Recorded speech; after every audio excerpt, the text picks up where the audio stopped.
sal Hy sal add. Basies sit ek of Jacques en skryf 'n sang, wat die lirieke skryf van 'n ding is nogal 'n, dis moeilik om dit saam met iemand te doen, want jy gaan probably met 'n paar kak lines opkom en dan moet jy al verby dit werk, maar jy moet dit eers daar buite kan sit en dit hard sing maybe en dit regtig gaan glo en kyk of jy daaraan kan glo. So dis 'n baie trial and error kind of ding vir my.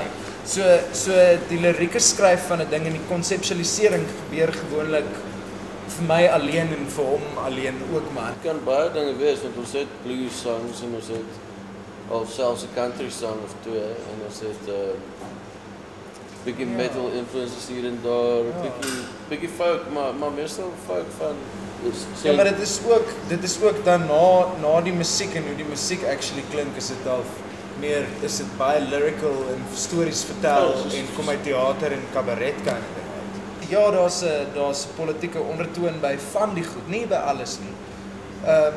Maar sekerlik van dit, en dit is maar uit paranoia, man. Kyk wat se tyd in lewe ons, kyk uit wat se tyd dit kom ons. Die generasie wat ons kom as wit Suid-Afrikaners is nogal crazy. Ons het groot geword waar niemand regtig gepraat het oor apartheid nie en ons het net gevra, hoekom is al hierdie blikkies kos in die kas? Hoekom stash ons so baie kos op? Wat gaan aan? En ons ouers het net gegaan, nee man, dis fyn, gaan speel buite. En later op hoërskool en op universiteit toe word ons gebombardeer met hierdie hele ding van wat alles gebeur het en hoe sleg dit is en hoe sleg die wit Afrikaner is.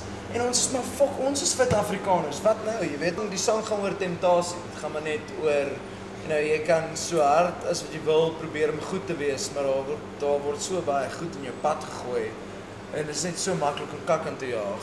Dit is baie obviously baie satiries en half dis negatief half, maar om 'n tongue in cheek. Die sang gaan nie oor veel nie, behalwe dat dit 'n klein horror storie is of 'n idee van hierdie mass murderer wat al action man het rond. Dit is glad nie, dit is 'n klein storieetjie.